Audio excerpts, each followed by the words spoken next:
8వ అధ్యాయం 46వ వచనంలో ఒక బ్రహ్మాండమైనటువంటి మాట ఈ విధంగా రాయబడి ఉంది. చౌతర యేసు ఎవరో నన్ను ముట్టెను, ప్రభావము నాలో నుండి వెడలిపోయినదని నాకు తెలిసినది అనెను. దేవుడి పరిశుద్ధ వాక్కును మనందరి వినికిడిలో దీవించి ఆశీర్వదించునుగాక. ఆమేన్. ప్రియులరా, వాక్య భాగంలోనికి వెళ్ళే ముందు నేను ఒక మాట చెప్పి ఈ పాట గురించి ఆ పాట పాడి ప్రార్థన చేసి వాక్య భాగంలోనికి నేను ఉపక్రమిస్తాను. నేనెవరో చాలామందికి తెలియదు. ఈ సమాజంలో చాలామందికి నేను ఎవరినో తెలియదు. నా పేరు అయ్యగారు చెప్పినట్లుగా పాస్టర్ పి పాల్రాజ్. చాలామందికి తెలియదు. కానీ ప్రస్తుత దినాల్లో దేవుడు నా చేత రాయించినటువంటి ఒక పాట క్రైస్తవ ప్రపంచం అంతా కూడా బాగా పాడుతున్నారు, ఆదరించబడుతున్నారు. ఆరాధనలో ఎక్కడికి వెళ్ళినా ఆ పాట వినబడటం ఇది నా ధన్యతగాను ప్రభు నాకు ఇచ్చిన ఆధిక్యతగాను నేను భావిస్తున్నాను. ఆ పాట ఏంటో మీకు తెలుసు. ఆల్రెడీ ప్యాంప్లెట్లు కూడా మరి ప్రింట్ చేశారు కాబట్టి సులభంగానే మీకు అందరికీ తెలుసు. గుండె నిండా యేసు ఉంటే కన్నీళ్ళే ముత్యాలు అనే పాట. మీరు ఈ పాట చాలామంది విజయవాడలో ఉన్నటువంటి ఫిలదెల్ఫియా సంఘానికి చెందిన చార్లెస్ పి జాకోబ్ గారిది అని అనుకుంటారు. ఎందుకంటే అది మీరు ఇప్పుడు యూట్యూబ్లో కనుక గుండె నిండా అని టైప్ చేస్తే చాలా గుండెలు ఓపెన్ అవుతాయి. ముందుగా ఆయన గుండె వస్తుంది. ఆ తర్వాత రాజమండ్రి జాన్ వెస్లీ గారి భార్య బ్లెస్సీ వెస్లీ గారి గుండె కూడా వస్తుంది. ఆ తర్వాత హైదరాబాద్లో ఒక ఆయన గుండె వస్తుంది. చాలామంది గుండెలు వచ్చిన తర్వాత ఈ ఒరిజినల్ గుండెనలు అందరూ పిండేసి పిప్పి చేసేసిన తర్వాత మాకు కొంచెం జ్ఞానోదయం అయ్యింది. దేవునికి స్తోత్రం. ఆ తర్వాత మేము కూడా దీన్ని ఒరిజినల్గా స్టూడియోలో రికార్డింగ్ చేయించి జేకే క్రిస్టఫర్ గారి చేత మ్యూజిక్ చేయించి ఆగస్టు 15, 2024 సంవత్సరం పోయిన సంవత్సరంలో దాన్ని మేము రిలీజ్ చేయడానికి దేవుడు సహాయం చేశాడు. అప్పటి నుండి చాలా బ్రహ్మాండంగా ఆ పాట చాలా చక్కగా వెళుతుంది. అయితే ఈ పాట నేను రాసుకొని 25 సంవత్సరాలు అయింది. నేను బైబిల్ కాలేజీలో ఉన్నప్పుడు, మంచి యవ్వన కాలంలో ఉన్నప్పుడు ఆ పాట నేను రాసుకున్నాను. ఆ తర్వాత ఈ మీడియా గురించి మాకు తెలియదు, ఈ పాటలు ఇలా చెయ్యాలని కూడా మాకు తెలీదు. కొన్ని పాటలు అయితే రాసుకున్నాను నేను. ఇందాక అయ్యగారు చెప్పినట్లుగా కొన్ని పాటలు అయితే రాసుకున్నాం. చాలా మధురమైనటువంటి పాటలు. దేవుడు నాకు ఇచ్చినటువంటి దర్శనాన్ని బట్టి, ప్రేరణ బట్టి, ప్రభు నాకు ఇచ్చిన భావాలు పాటల రూపంలో పెట్టి చాలా నేను ఒంటరిగా ఉన్నప్పుడు అలా పాడుకుంటూ ఉంటాను. అందులో చాలా పాటలు ఉన్నాయి. అందులో ముఖ్యంగా ఈ పాట 2017వ సంవత్సరంలో చార్లెస్ పి జాకోబ్ గారిని మేము మీటింగ్ పిలిచాం. నేను సేవ చేస్తున్న చోటకి వాక్యం చెప్పడానికి పిలిస్తే ఇలాగే సభ ఏర్పాటు చేశాం. మీరందరూ క్వైర్లో నిలబడి ఎలాగైతే పాట పాడారో అలాగున మేము కూడా మా క్వైర్ని సిద్ధం చేసి గుండె నిండా యేసు ఉంటే కన్నీళ్ళే ముత్యాలని పాట పాడించాం. ఆయన వెనకాల కూర్చొని ఆశ్చర్యపోయారు.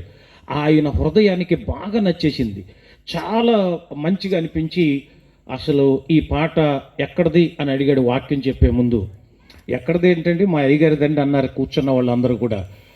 ఆయిందా అసలు నాకు ఎంత ఇష్టమో ఈ పాట. నేను ఎక్కడో వాక్యం చెప్పడానికి వెళ్తే అక్కడ క్వైరలు పాడితే విన్నాను, వేరే స్టేట్లో కూడా తెలుగు వాళ్ళు పాడుతుంటే విని ఆశ్చర్యపోయాను అని ఆ పాట మా దగ్గర నేర్చుకొని అప్పటి నుంచి దాదాపుగా 7 సంవత్సరాల పాటు వాళ్ళ సంఘాల్లో పాడి ఒక సందర్భంలో అసలు ఆ పాట ఆయనదేనే మొన్న భ్రమ కూడా కలిగేసింది. ఆ తర్వాత ఆయన మన ఇంటికి కూడా వచ్చారు, మా గృహానికి వచ్చారు. తర్వాత పాట రికార్డింగ్ చేస్తానన్నారు. సార్ మీలాంటి వాళ్ళు చేస్తే ఇంకా బాగుంటుంది, చాలామందికి వెళ్తుంది, చేయండి. చేసినప్పుడు కాస్త మమ్మల్ని కూడా పిలవండి, ఆ స్టూడియో చూడాలి, ఆ మైకులు చూడాలి. నా లైఫ్లో అలాంటి అనుభవం లేదు, మాకు అలాంటి అనుభవం లేదు. కాబట్టి ఆ పాట రిలీజ్ చేసినప్పుడు ఏదో మన ఫోటో వేస్తే కదా పాట మాది కాబట్టి మాకు కూడా కొంచెం ఫీల్ ఉంటుంది కాబట్టి అలా చేయండి అని అంటే వారు కూడా అయ్యో మీ ఫోటో లేకుండా ఎలాగా, మీ పేరు లేకుండా ఎలాగా అని నేర్చుకుని వెళ్ళారు. వెళ్ళిన తర్వాత ఏం జరిగిందో తెలియదు కానీ 2022 సంవత్సరం డిసెంబర్ 31 నైట్ వాళ్ళ చర్చిలో తెల్లవారితే నూతన సంవత్సరంలోకి అడుగు పెడతాము అని అనగా వాళ్ళ చర్చిలో, చాలా పెద్ద చర్చి వాళ్ళది, చాలా వేల మంది ఉంటారు, చాలా టెక్నీషియన్స్ ఉన్నారు, మంచి కెమెరాస్ ఉన్నాయి. వాటితో ఆ లైవ్ షూట్ చేసి దాన్ని యూట్యూబ్లో అప్లోడ్ చేశారు. ఇక అప్పటి నుంచి అది మొత్తం మీడియాలో బాగా సంచలనం అయిపోయింది. ఎందుకంటే కాస్త ఆదరించింది ప్రభు, అలాగ దానికి కృప చూపించారు, చాలా మందికి రీచ్ అయింది. జాన్ మంగాచార్యులు గారు కువైట్ వెళ్తే అక్కడ క్వైర్లో ఈ పాట పాడుతుంటే నాకు అక్కడి నుంచి ఫోన్ చేశారు. సార్, మన పాట కువైట్లో కూడా పాడేస్తున్నారు సార్ అన్నాడు. పాట కువైట్ వెళ్ళిపోయింది కానీ పాట రాసినోడు ఇక్కడే ఉన్నాడు. నా పాట వెళ్ళిపోయింది, నేను ఎక్కడికి వెళ్ళట్లేదు, కనీసం నేను ఎవరినో తెలియదు ఎవరికి. అది కొంచెం బాధ అనిపించింది. అరే ఇలాగ అయిపోయింది ఏంటి అని అనుకున్నాం. ఆ తర్వాత నాకు తెలిసిన వాళ్ళు, నాతో పనిచేసిన వాళ్ళు, నేను ఆ పాట రాసినప్పుడు ఉన్నవాళ్ళు, వాళ్ళందరూ కూడా నన్ను కాస్త ఎంకరేజ్ చేశారు. వాళ్ళకి ఇచ్చారేంటి పాట మీరు, వాళ్ళు ఏదో ఇష్టం వచ్చినట్టు పాడేశారు, వాళ్ళు ఎలా పాడారు వాళ్ళు ఎలా పాడారని వాళ్ళకి ఎలా తోస్తే అలా పాడేశారు. ఒరిజినల్గా ప్రాపర్ రికార్డింగ్ లేదు కాబట్టి ఎవరికి తోచినట్టుగా వాళ్ళు పాడేశారు. ఆ తర్వాత నన్ను చార్లెస్ పి జాకబ్ గారు కూడా నవంబర్ 27వ తారీఖు వాళ్ళ చర్చికి పిలిచి ఆ పాటకు సంబంధించి నాకు ఒక మంచి సన్మానం చేసి ఆ తర్వాత చాలా మంచి కానుకైతే ఇచ్చారు. ఆ తర్వాత తమ్ములను కూడా మారుస్తాం సార్, సారీ ఏమనుకోకండి. ఆ పాట మాకు చాలా మంచి పేరు తెచ్చింది. ఎంత మంచి పేరు అంటే హైదరాబాద్లో ఉన్న సతీష్ కుమార్ అయ్య గారు కూడా ఫోన్ చేసి అడిగారు, అసలు ఎవరిదయ్య బాబు ఈ పాట, గుండెల్ని పిండేస్తుంది, అసలు ఎక్కడిది ఈ పాట, ఎవరు రాశారు, నువ్వా మీ తమ్ముడా అని అడిగితే, కాదండి ఇలాగా మరి నెక్కలం గొల్లగూడెం అని పాస్టర్ గారు ఒక ఆయన ఉన్నారు అని చెప్పానండి అని ఆయన చెప్పారు. ఈ పాట రిలీజ్ అయిన తర్వాత కొన్ని వందల కామెంట్స్ నాకు వచ్చాయి మా యూట్యూబ్ ఛానల్లో. నా పేరు మీదుగా ఒక యూట్యూబ్ ఛానల్ కూడా పెట్టుకున్నాను నేను. తర్వాత పాల్రాజ్ పెందుర్తి అనే యూట్యూబ్ ఛానల్లో ఈ పాట అప్లోడ్ చేసిన తర్వాత చాలా మంచి ప్రశంసలే నాకు లభించాయి. చాలా మంచి కామెంట్స్ పెట్టారు చాలామంది. అందులో ముఖ్యంగా దినేష్ గారు చెన్నై నుంచి మంచి సింగర్ ఆయన జేకే క్రిస్టఫర్ గారిని మెచ్చుకుంటూ ఒక వాయిస్ మెసేజ్ పెట్టారు. సో పాటకి అందరూ ఆ స్కేల్కి తగ్గట్టుగా, ఆ పాటకు రిథమ్కు తగ్గట్టుగా, వినడానికి వినసొంపుగా మామూలుగా ప్లే చేస్తారు, కానీ మీరు చేసిన మ్యూజిక్ ఆ భావానికి తగ్గట్టుగా ఫీల్ వచ్చేలాగా చేశారు. మన క్రిస్టియన్ మ్యూజిక్లో అంటే మన క్రైస్తవ సంగీతంలో ప్రభు మీకు ఇచ్చిన గొప్ప వరం అది, అలాంటి వాళ్ళు చాలా అరుదుగా ఉంటారని ఆయన మెచ్చుకుంటూ ఆ పాట కూడా ఆయనకు కరెక్ట్గా సరిపోయిందని నన్ను గురించి మెచ్చుకోవటం నాకు చాలా ఆనందం అనిపించింది. ఆ తర్వాత సిరివెల్ల హానోక్ గారు కానీ, తర్వాత హైదరాబాదులో బాలరాజు గారు కానీ, ఇలాగ చాలామంది ఈ పాటలకు సంబంధించి, సంగీతానికి సంబంధించి మ్యూజిషియన్స్ చాలామంది అలా మెచ్చుకుంటూ వస్తే, ఏదో ఎవరన్నా మెచ్చుకున్నప్పుడు మనకు కొంచెం హడావుడి ఉంటుంది కదా మనకి. ఇవన్నీ ఒక ఎత్తు అయితే నన్ను బాగా ఆశ్చర్యంలో ముంచేసిన ఒక ఫోన్ కాల్ వచ్చింది. ఈ పాట పాడే ముందు నేను ఎందుకు ఇదంతా చెప్తున్నానంటే, ఈ పాట ఇంపార్టెంట్ ఎంతో మనందరికీ కూడా తెలియాలి. సందర్భం ఏదైనా సరే ప్రతి సందర్భంలోనూ ఈ పాటను పాడుతున్నారు చాలామంది, చాలా చోట్ల నేను చూశాను. దీనికి సంబంధించిన పూర్తి సాక్ష్యం మరి ల్యాంప్ మినిస్ట్రీస్ అనే యూట్యూబ్ ఛానల్లో అంతకుముందు మన అయ్యగారిది కూడా వచ్చింది, జాషువా జ్యోతి అన్న గారిది. అందులో ఈ పాటకు సంబంధించిన పూర్తి వివరాలు ఉన్నాయి. మరి వివరాలన్నీ దీని గురించే చెప్పేస్తే వాక్య భాగం కూడా చెప్పాలి కాబట్టి నేను ఎక్కువగా చెప్పడం లేదు.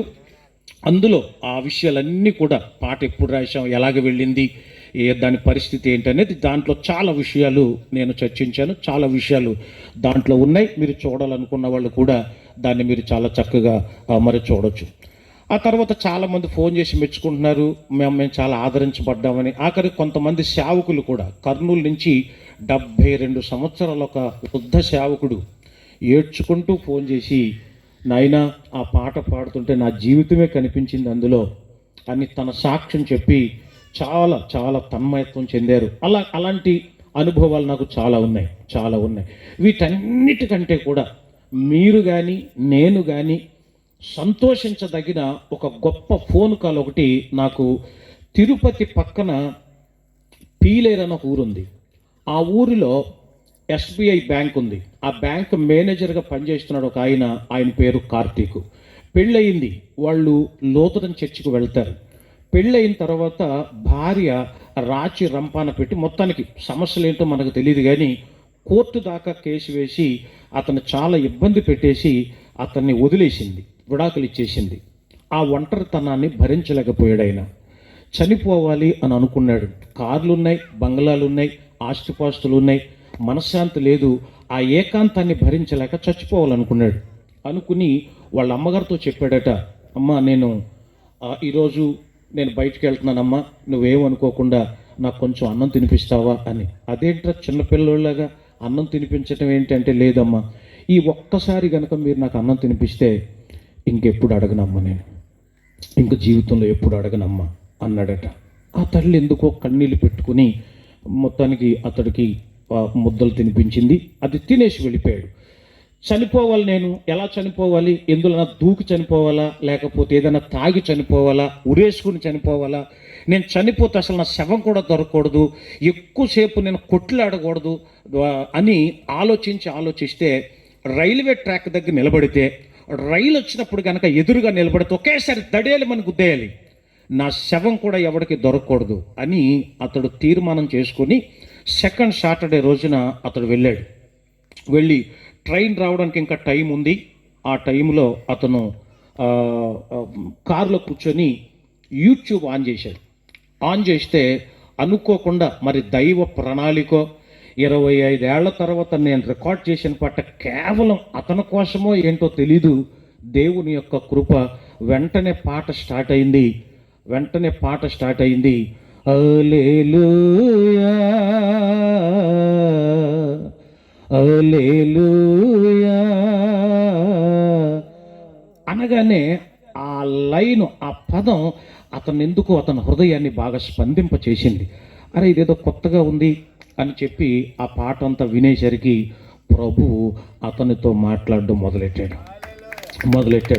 రెండవసారి విన్నాడు, మూడవసారి విన్నాడు. కారులోనే మోకరించి ఒకే ఒక నిర్ణయం తీసుకున్నాడు.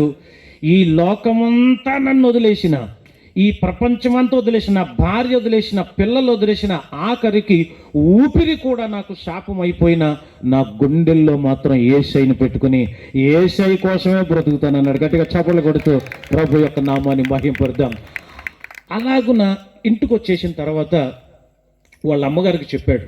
ఇదమ్మా విషయం అనగానే వాళ్ళ అమ్మగారు ఏడ్చుకుంటూ, ఎవర్రా పాట పాడింది, ఏం పాటరా అని చెప్పి వెంటనే యూట్యూబ్ ఆన్ చేసి మన పాట విన్న తర్వాత నా ఫోన్ నెంబర్ నోట్ చేసుకుని వెంటనే ఫోన్ చేసి ఆ తల్లి ఏడుస్తుంది బాగా.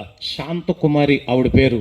బాగా ఏడుస్తుంది. అమ్మ, మీరెవరు, ఎందుకు చేశారు, ఎక్కడి నుంచి చేశారు, ఏంటమ్మా అంటే, నాన్న నువ్వు నా కొడుకు లాంటోడివి, నా వయసు 69 సంవత్సరాలు. ఒకే ఒక మాట చెప్పింది వెంటనే, నీ పాట నా కొడుకును బతికించింది. రోజు నువ్వు పాడిన పాట నా కొడుకును బతికించింది. ఆ పాట లేకపోతే నా కొడుకు చచ్చిపోయేవాడు, వాడు చచ్చిపోతే నేను కూడా చచ్చిపోయేవాడిని.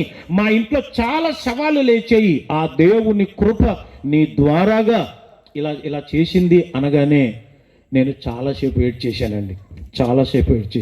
ప్రభువా, నేనెవరున్నాయినా? ఒక అల్పుడిని, ఒక అయోగ్యునైనటువంటి నాకు మీరిచ్చిన పాట ఒక వ్యక్తిని బ్రతికించడం ఏంటి ఆయన?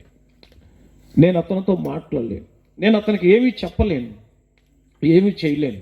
కానీ ఆ ప్రభు చేసిన యొక్క కార్యం ఎంత గొప్పగా అనిపించిందంటే, ప్రియులరా, ఈరోజు ధైర్యంగా నేను ప్రతి చోట చెప్తున్నాను, నాకంటూ ఓ చిన్న గుర్తింపును ఈ పాట 25 ఏళ్ల తర్వాత ఈరోజు నాకు దక్కింది అంటే దేవుడిచ్చిన మహాకృప. దేవుని నామానికి మహిమ కలుగును గాక.